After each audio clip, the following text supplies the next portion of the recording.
It's a great day to flex your freedom. I'm your host, Barb Allen. If you've been paying attention to any of my posts, my content lately, or other things online, we're in the same circles, you have seen me mention an astounding experience I got to be a part of because it is just so special and so moving. And I feel so blessed to have been invited into this. If you remember my interview with Chris Martini, he is a producer, director who has just taken a conservative stance. He is based in New York, but he works across the country. He's worked on some great things. He is a huge supporter of our veterans and our first responders and our law enforcement. And we just can't say enough about him. Chris has linked up with veteran Shannon Book, who is his own performing artist. Shannon is a veteran himself, a combat medic. We're going to talk about a little bit about his service here, but not too much. That's always a little difficult to do, but we'll touch on that and why you serve and all that. But one of Shannon's songs is called Dear Mom. And I'm going to let him explain this song to you. But more importantly, or just as importantly, I should say, is the underlying story, not just the story of the video itself, but the message that Shannon's video conveys behind the scenes. And that is that no matter how long it takes you, no matter how difficult the road, it is so important to never give up on your vision and your dream, because at some point, it is going to come together. And for those people who maybe it may not come together all the time in the way that you envision it doing so, or the way you would like it to do, but I promise you that pursuing your dream and never giving up on it and pushing is going to connect you with people who inspire you, who pull you, who motivate you, who you learn from, and who you can contribute to and add value to. And being able to add value to other people is in itself a gift. There's just not enough to be said about staying the course and not letting the challenges and the hurdles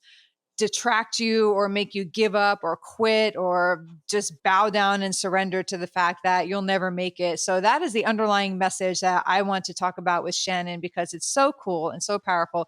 And seeing him see this come to life and the impact it has on him has been so special and moving for me too.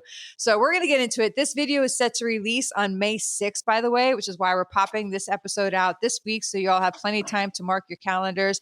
It is super, super special, as is Shannon. Shannon, thank you so much for taking the time to be with us today. Thank you for having me here. I don't even know. There's no reason for me to do an interview. You pretty much just told everything about it. Everybody that they need to know about me. No, I did not. Let's just call it done. I could have done that 2 hours ago, Shannon. So you're not wrong. And for the record, I'm just going to go ahead and tell everybody what that's about. I may or may not have had a night of, I don't know, rough sleep, and my alarm went off, and I was like, I don't even hear things anymore. So whatever. I finally went to sleep. When I finally went to sleep, I slept through an alarm, and I missed my original time to be on here. So they're so gracious enough to have me back. I'll do whatever it takes. That is all right. That is the least I can do, because you said yes when Chris Martini came to you and said, "Hey, I have somebody that I think could be in this video for you." It wasn't even a question. And you said yes. So let's talk about it. First, we're going to talk about the video first. Okay. What is Dear Mom? What is the song? Let's go there first. So in 2013, I was asked by a lady named Rachel Jackson, who was putting together a benefit for Gold Star families in Fayetteville, North Carolina, Fort Bragg. And she's like, "You're a great songwriter. I love your music. Can you write a song for Gold Star moms?" And I'm like, sure. Like, I'll give it a shot. Like, so that was my answer. I'll give it a shot. I'll try. Because I suck at saying no. So, hey Doc, watch this. Hold on, let me get my med bag. I know somebody's about to get broken or something. Gotta fix stuff up, you know. So I don't say no very well. But she's like, "Can you write it and have it ready to perform at a live event in 8 months. I was like, well, I've got 8 months. I should be able to do this. This is, So I took it on and I thought about it and I worked on it and I tried to figure out what to do. And one day I was sitting at a stoplight on Marine Boulevard in Camp Lejeune. And I was going to go visit a friend, and I had just cleaned all my Jeep out and everything was out of my Jeep. And all there was a Sharpie on the dashboard console. And the first verse hit me like a ton of bricks. Dear Mom. And I was like, whoa, hey, slow down, hold on. Like all these words were running through my head. And I'm like, this is a letter. I've got to write this letter. So I grabbed the Sharpie. I don't have anything to write on. I pull up my cargo pants short leg and my cargo shorts leg, and I write the first verse of Dear Mom on my thigh, which is tattooed there today. That's awesome. But that's where this song started, and it was originally written for Gold Star moms, but it has become so much more since then. Yeah, and I know I've heard you say that, and you did mention that even when we were on set a little bit. Of course, the video is geared towards a military death, right. Somebody who dies Correct. in service.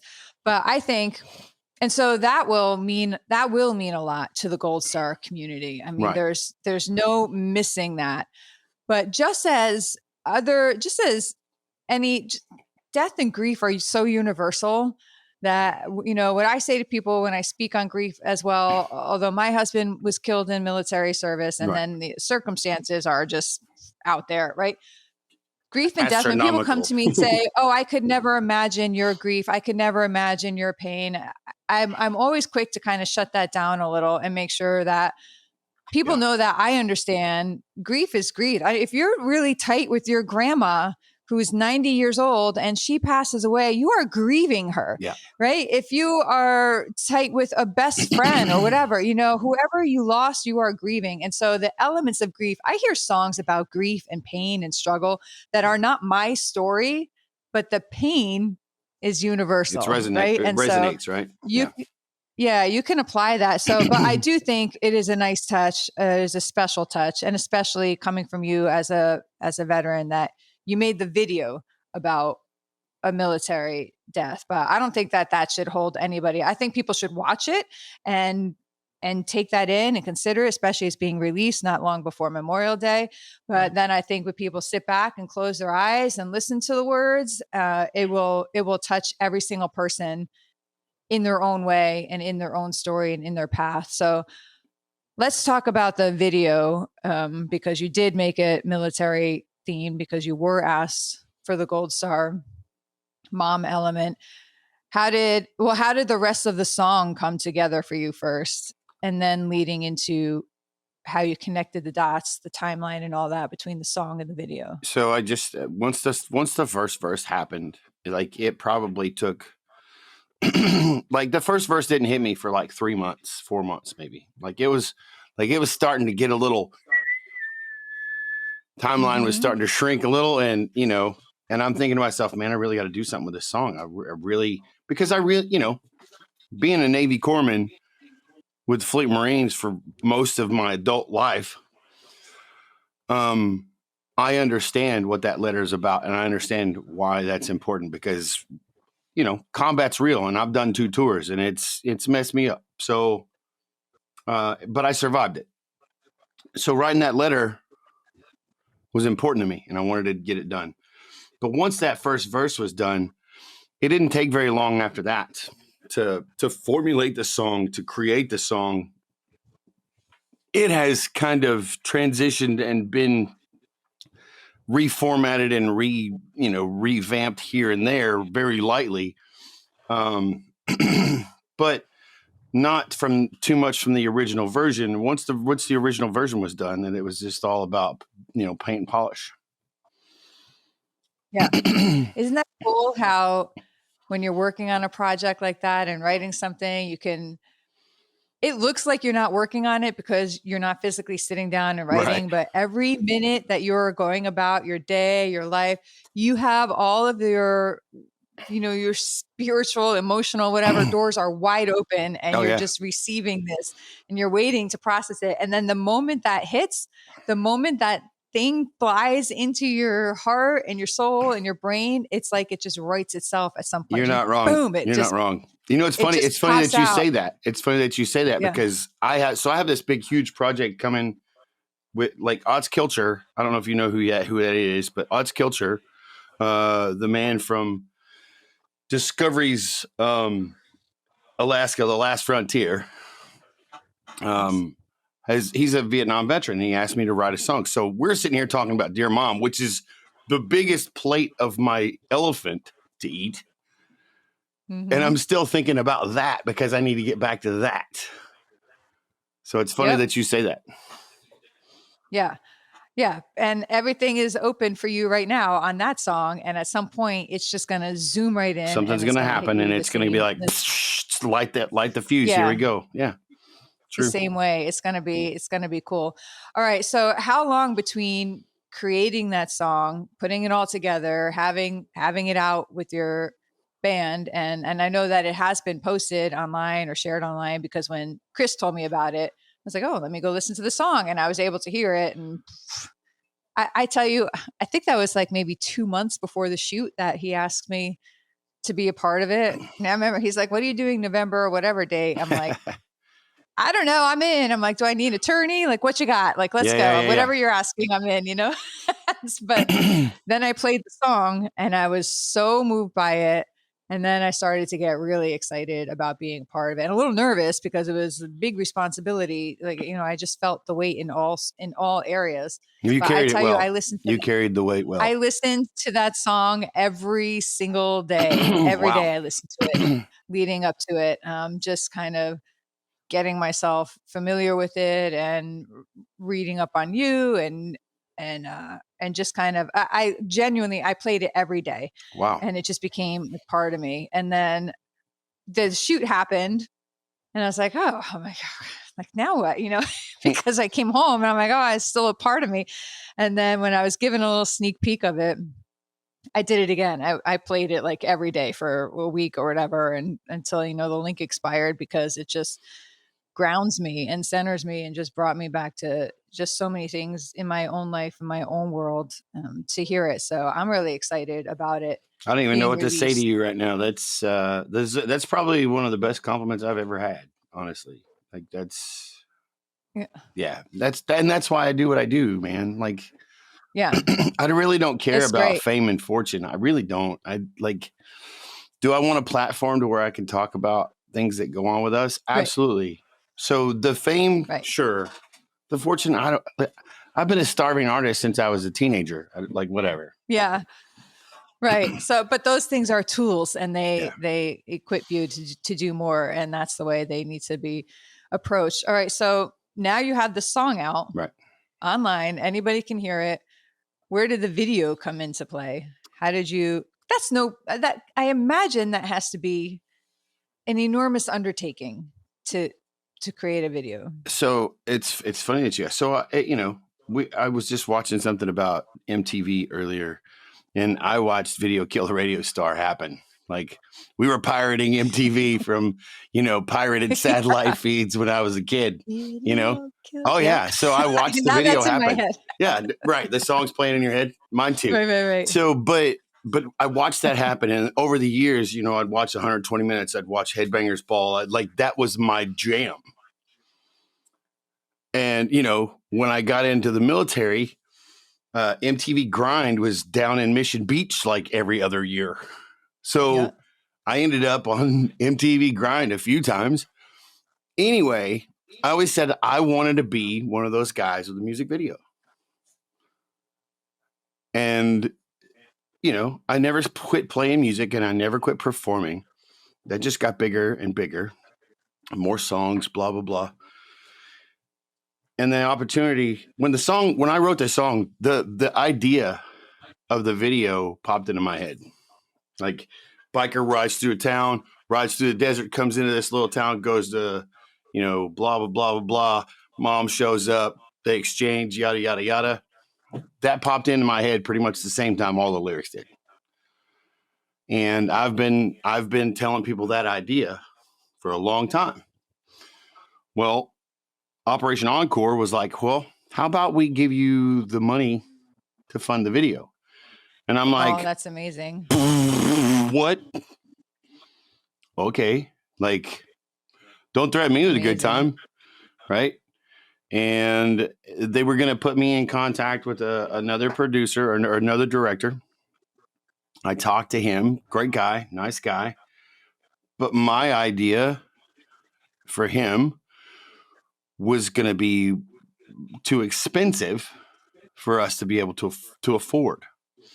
Okay. And when we didn't know what to do. Like it's going to turn into some sort of, artsy, weird, I don't really understand what this video is about kind of video. You know what I mean?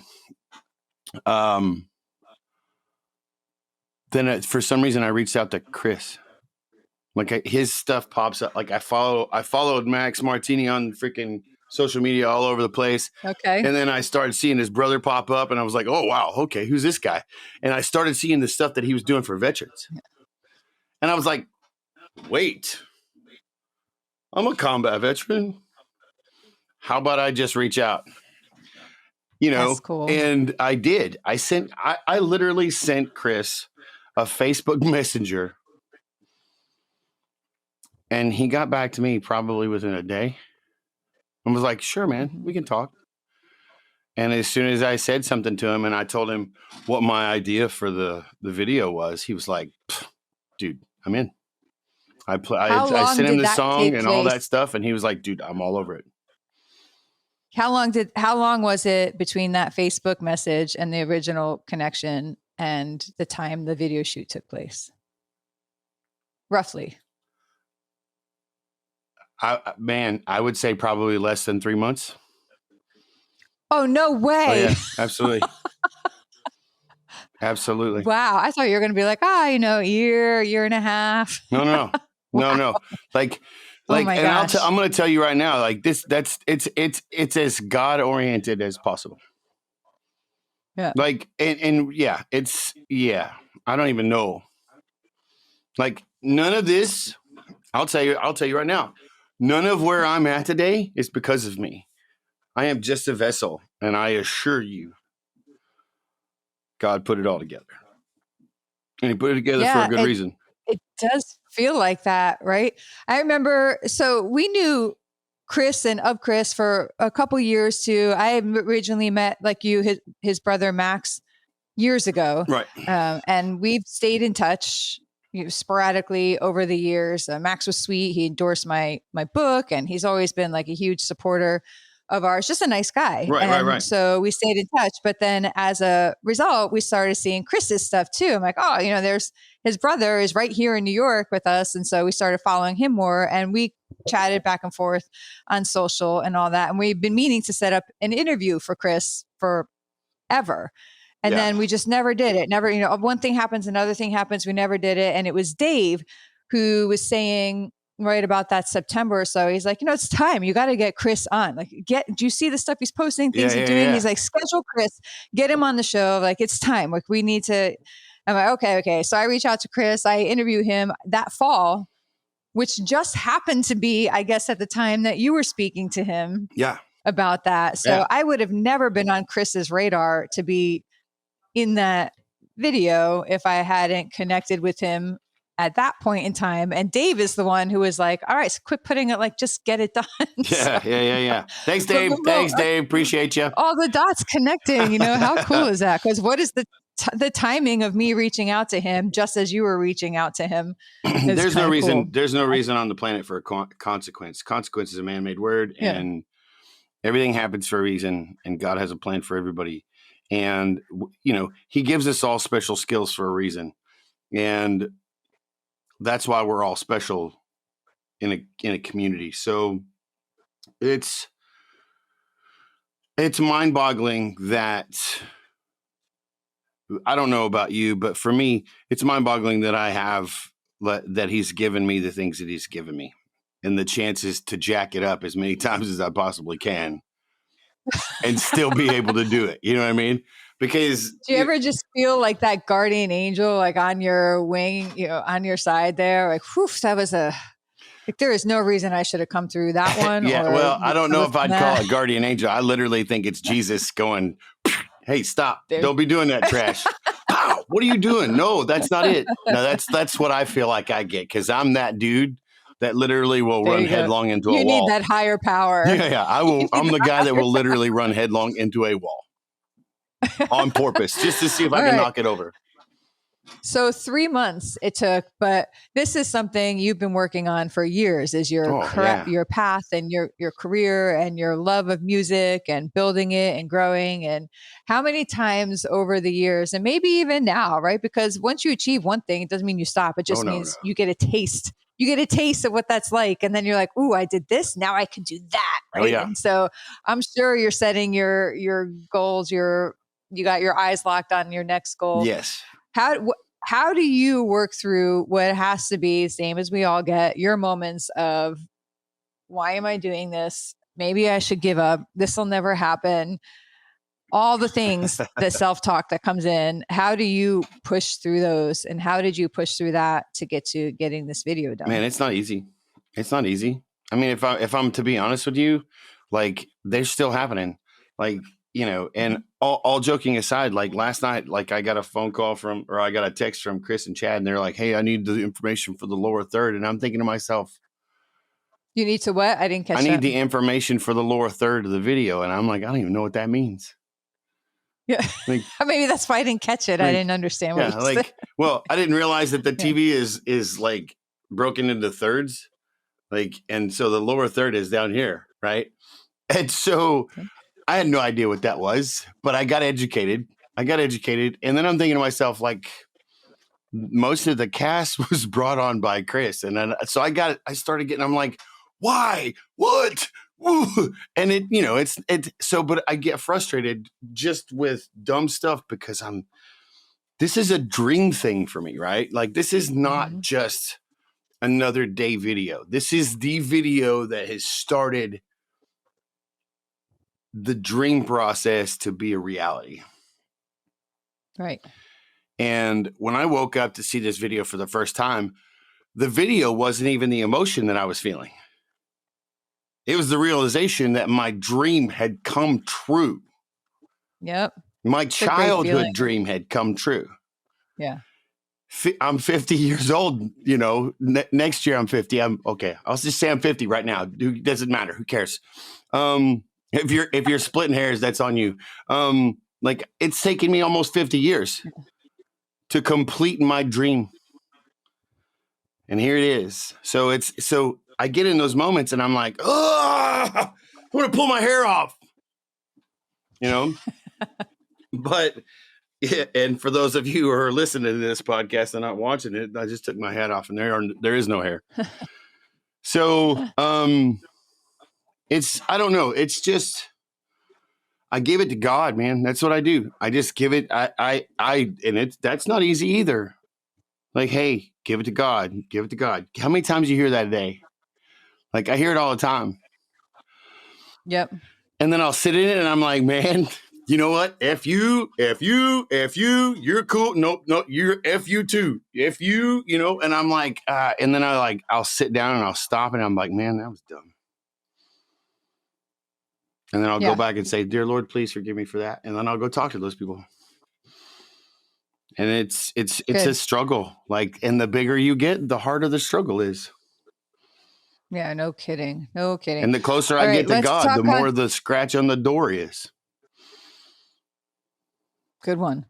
Let's talk about the video for a second. The making of the video, was it like 3-4 days? We were all out there. Exhausting. It was a little tiring. Listen. Yeah, from me, it was. I'm going to let you do your segue, but we're going to talk about you in the video real soon. No, it was a little tiring, but the best kind of tired. There's different kinds of tires. There's where you're tired, where your soul is weary and you just feel like you can't move again because you're just weary. I don't like that kind of tired. Yeah, no. This was the good kind of tired where I was like, oh my gosh, I went all freaking in and I got nothing left. And so I am exhausted, and that's the best kind of tired. Yeah. But was there a moment for you? I'm sure there were a lot of moments, but just pick one moment. And this is intended just to kind of bring people into what it's like to make the video a little, and then also to connect people a little bit with what those moments entail, not just the concept of it, but what it could feel like for anybody to see, to be a part of their dream being brought to life. So can you just pick any one of the moments that I'm sure you had over those few days where you were maybe like, oh my goodness, this is actually happening. Like this is real. Kind of a moment. Yeah, this is real. I did this. Yeah. Man,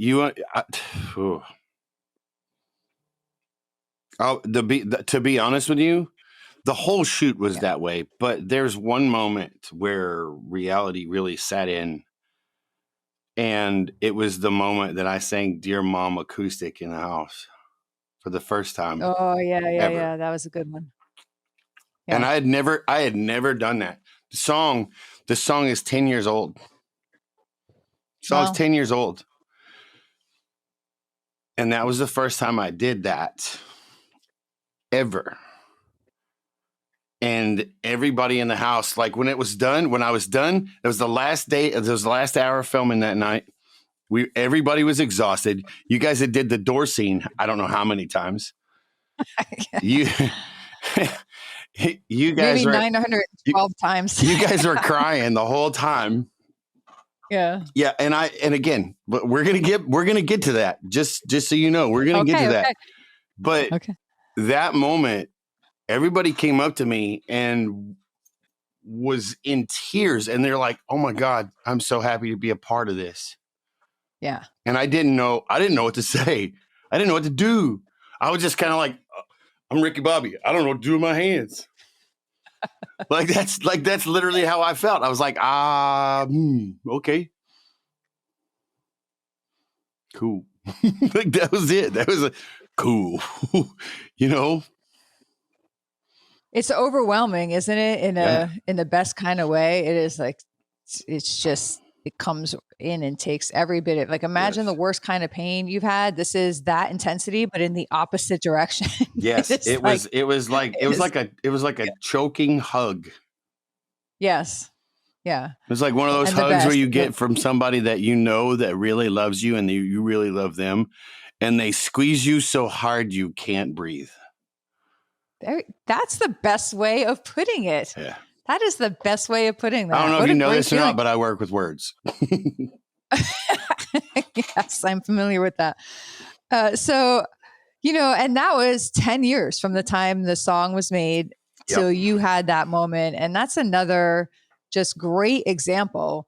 We all get caught up, myself included. Dave and I have set some lofty goals where we're like, okay, we shot too far this time and we're going to pay the price for that now. And then, so it can feel like a failure when you set such a huge goal and then you only get so far towards it, or something comes up a little short, or it doesn't work out the way you envisioned it to be so huge and amazing, spectacular, but it works out in a way that 99% of people will never even attempt to achieve. Right. And just the fact that you put yourself out there and you made it that far, or achieved this, or created that, or accomplished this, is more than most people will ever even attempt to do, or further than to get. And it's something to be proud of too. But it took you 10 years to get from writing that song to putting this video out. And I think I said to you, if I didn't say it to you during the shoot, shame on me, because I should have, but I'll definitely say it now. First off, I believe you have a lot more to gift and to achieve and to do.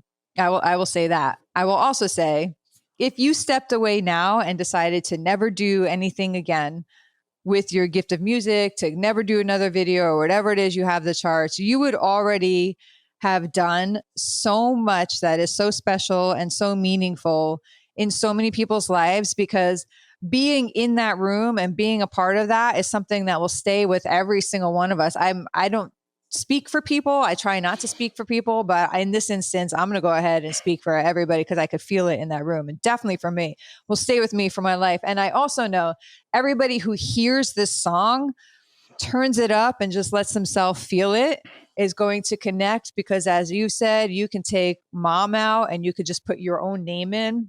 Yeah. I think freaking Jeremy did that to me at the cemetery. He's like, it's yeah. Lou, and he's saying, "Dear Barb," you know, and I'm like, you know, Yeah. but you know, you can put your own person's name and your own person's voice singing that directly to you, and whoever it is that you lost or you're thinking of that day, those words are speaking to you.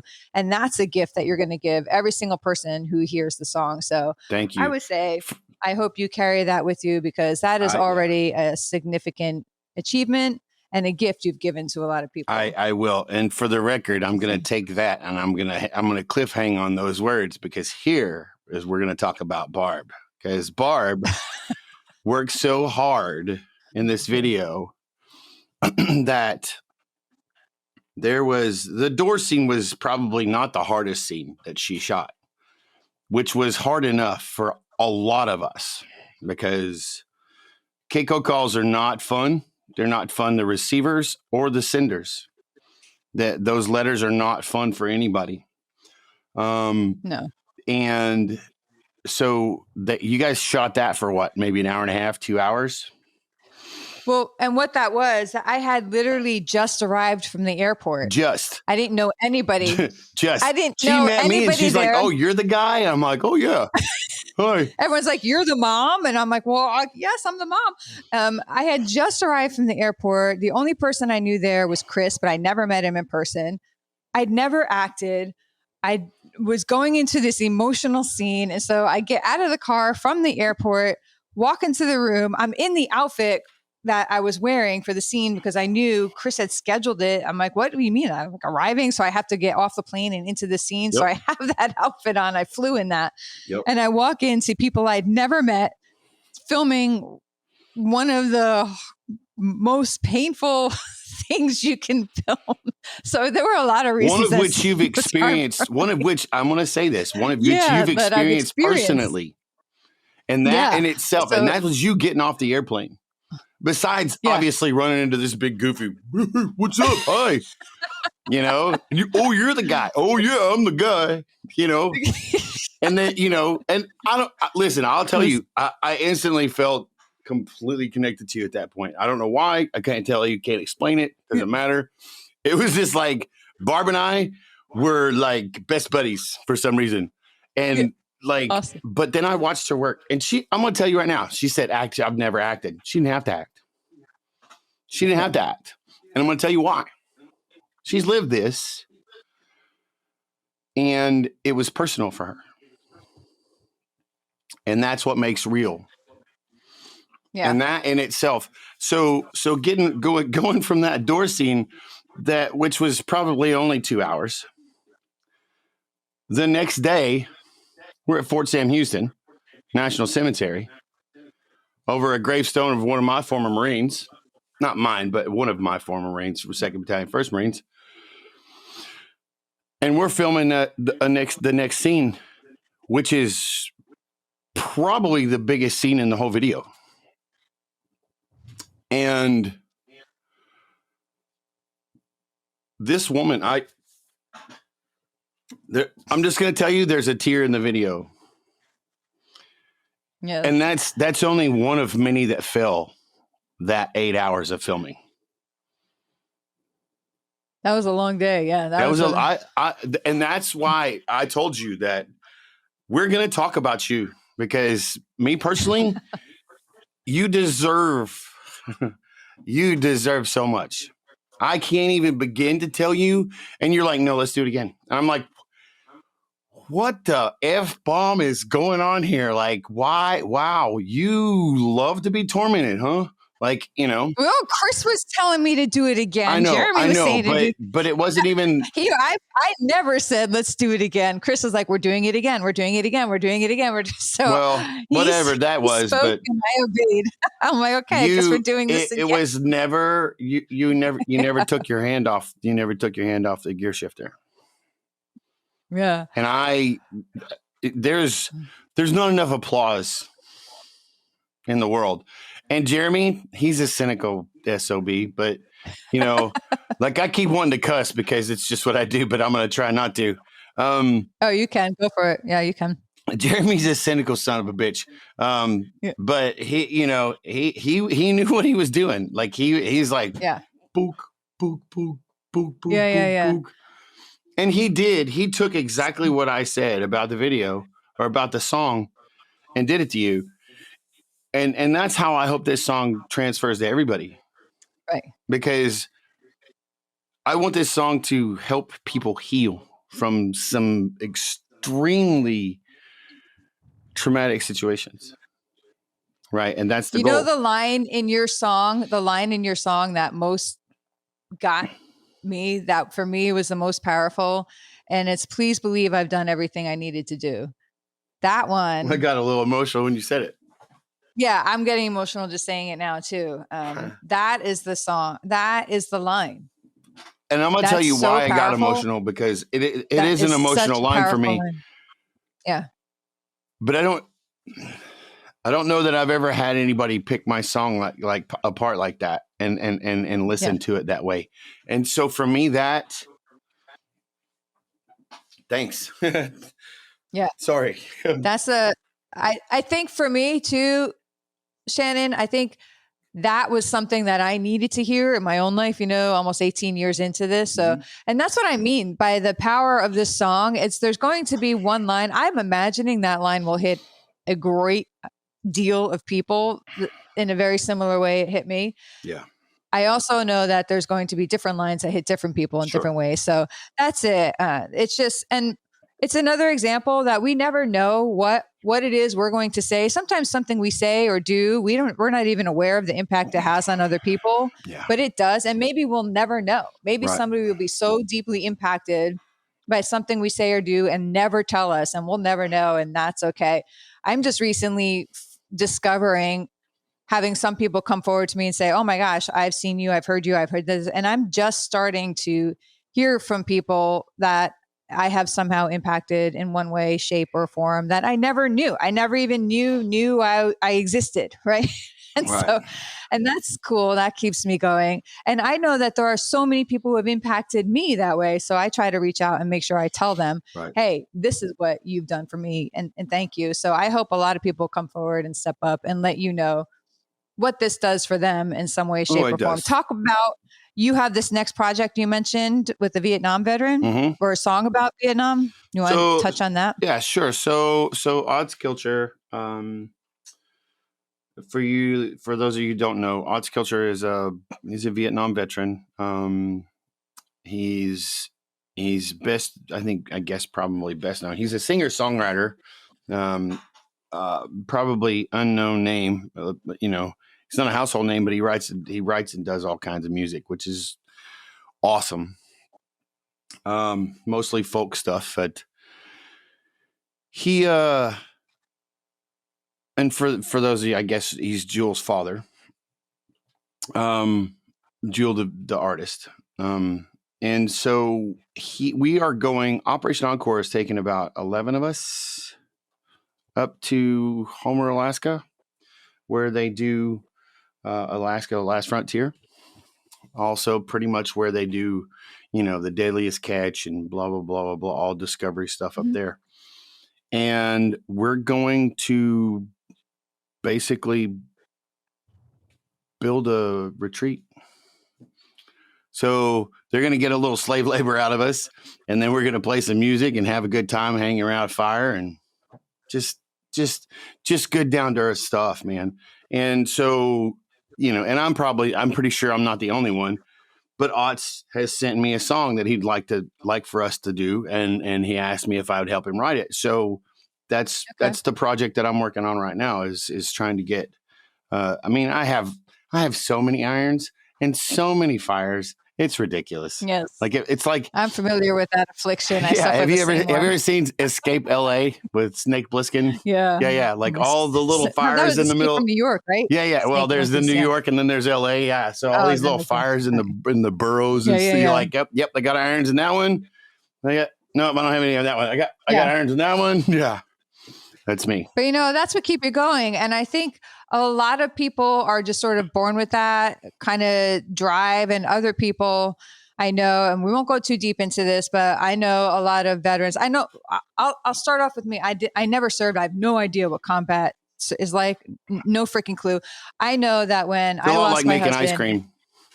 Yeah, I know that when I lost my husband and when I went through the military trial and all this, those 3.5 years just stretched my survival mode needed to expand to such a way. I guess it was like constant adrenaline. Sure. I had to run on adrenaline and do these things that I never thought I was constantly pushing myself. And then that ended, and I was, still pushing myself to get through the aftermath of that. Right. But where those daily activities were that required that, I had to fill that gap with something, because I still had all this kind of adrenaline going through me, and it was going to go somewhere. It's not something that I could turn off. It has never turned off. I have all of this still coursing through me. Right. And so I have to put it somewhere, which is why I have so many things going on at one time, and I make myself crazy and sometimes sabotage myself, I guess, because I'm trying to do too much because I have this drive.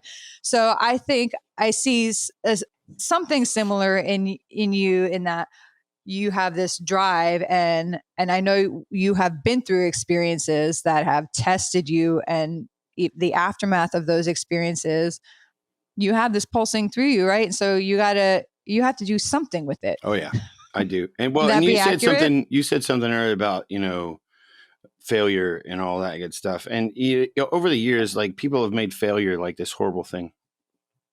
And I've heard celebrities talk about failure this and failure that and blah, blah, blah. It's not you have to fail to succeed. The reality is they're not wrong. I don't really care who said this before me. I don't really care. But what I can tell you is that I failed a lot. I didn't save every life I ever touched. And I've failed a lot. You don't learn if you don't fail. Nothing worth anything in life comes without friction. I don't care. And that, and just to, about to get colorful, but even like one of the most amazing things in a human life, sex, doesn't happen without friction. Sorry. That's reality. So everything happens. There's an explosion in everything. And the failure is just a place where you can put a box and go, okay, that's not the direction. Take another direction when you get close to there. Analyze where that went wrong, and then go back to that and start over just in front of that, and then figure it out again. That's what failure does. Now, the internal stuff, that's all Satan trying to get you to stop doing what you're doing. Yeah. Facts. You can listen to that. But that ends up with a gun in your mouth at some point. Metaphorically speaking. Yeah. I know. So how long were you in the military? 17 years. Wow, that's a long time to be in that. Is there a moment in your service that stands out with you that where you felt, this is exactly why I signed up to serve? This is exactly why I'm here at this moment. Man, there are so many. That's a tough question, Barb. There's so many of those. Any moment. There's so many of those. So I'll tell you, like,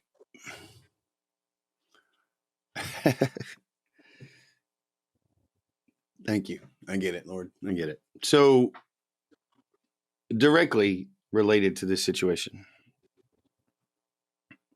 In Fallujah, I bought a $50 guitar, bought it from a pawn shop, took it home, sanded it down, painted some really cool stuff on it, lacquered it, put it in a case, and made sure it went to war with me. And I would bring that thing out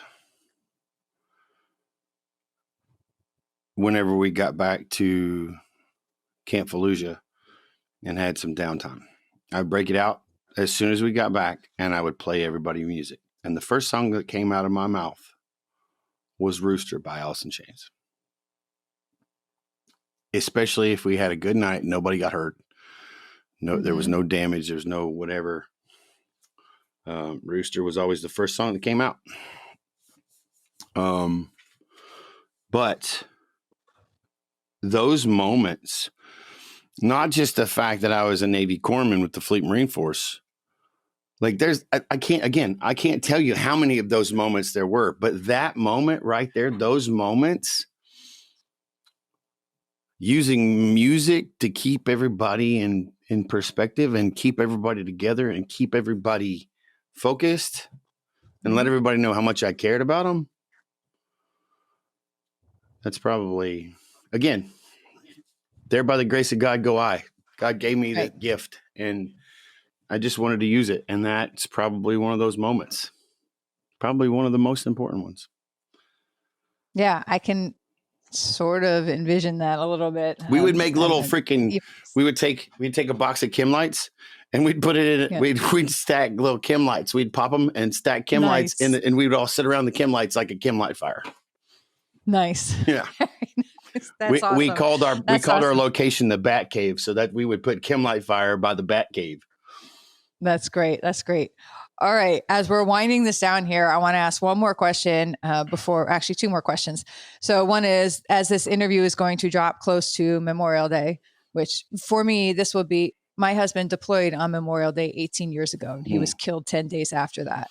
So it's a doozy of a time of the year for me as well. But what are your words to your fellow veterans who are, for whom Memorial Day and the families, right? And for whom Memorial Day is different than it is for the average American? What will you be doing, for instance, this Memorial Day to pass it in the way, whatever way it is that you do? I'm going to do exactly what my brothers would expect me to do. And I'm going to celebrate everything that I have. I'm going to celebrate them. I'm going to celebrate me. I'm getting a little emotional talking about it. I'm going to celebrate moments like this. For me, Memorial Day there's so many moments that I want to memorize or, memorialize. Like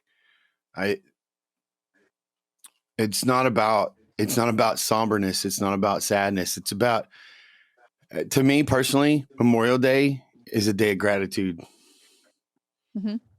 To me, Memorial Day is a day of gratitude because I have blood on my hands. I have a lot of blood on my hands, and I have a lot of people to remember. And some didn't die of combat. Some died of drug addiction and alcoholism. But it's not about, I'm not gonna spend that day being disgruntled, because grow the fuck up. Get over yourself. You're not that important. We all are important, not just you. If you have issues, get help. Stop sitting in your freaking mom's garage or your own garage and in your little studio. And feeling sorry for yourself. Get out and do something and help yourself. Enjoy Memorial Day, because that's what they want us to do. They wouldn't be doing what we're doing. They wouldn't. Right. Well, yeah, we're all human. We all struggle with that. But I hear what you're saying, and I agree with it to a point. That's the same way I feel about it. This Memorial Day, I will be in Dallas area already because our Great American Summit is the following weekend, and I'll be probably walking be in. there. Yay! I'll be walking in with Carry the Load to be a part of that. So Shannon Book, for those of you who don't know, is going to be performing at a Great American Summit. We're going to work all that. All the logistics Shannon out. Book and deliberately broken. Weird. But maybe we could talk them into playing Dear Mom for us, and maybe we could share the video with you all there as well. Yeah. Shannon, if people want to find out more about you, if they want to catch the premiere of Dear Mom on May 6th, how do we go about doing that? The premiere of Dear Mom on May 6th will be happening on YouTube. Just look up Shannon Book Music on YouTube, and or type in Dear Mom Shannon Book Music, and then I'm pretty sure it'll pop up. The music video will premiere that early that morning, and it will, go throughout the day. Obviously, it'll be there prolonged, but I'd like to see everybody kind of spin it and play it and over it. Like I'd like for it to go viral, obviously. Yeah. And then of course at that point, Barb Allen is on IMDb and all this other weird stuff, including me. Yes. I get my own IMDb moment. No, but, and then, it'll be all over the social media platforms, via YouTube and Rumble and all that. And we'll be sharing it out as well on all of our, across our platforms. Of course we will. All right, Shannon, thank you so much. Thank you for your service. Thank you for your music. Thank you for your time. Thank you for letting me be a part of your amazing, amazing video. I am so excited about it. And it really is one of the highlights, one of the favorite things I have ever got to be a part of for so many different reasons. So thank you very much. May 6th, Dear Mom video coming out. Everyone make sure that you please listen to don't just do it for me because I'm asking you to. I'm gonna rephrase that. Everyone, I'm gonna do you a favor and tell you about this song because you need to hear this song and you need to let it touch you in your life, because I guarantee there's someone that you're missing, that you're thinking about, and you need to hear this song sung to you as if it's coming from them. So I'm gonna spin it that way, and we'll be sharing it all out too as well. Thank you again, Shannon, so much. Thanks for having me, Barb.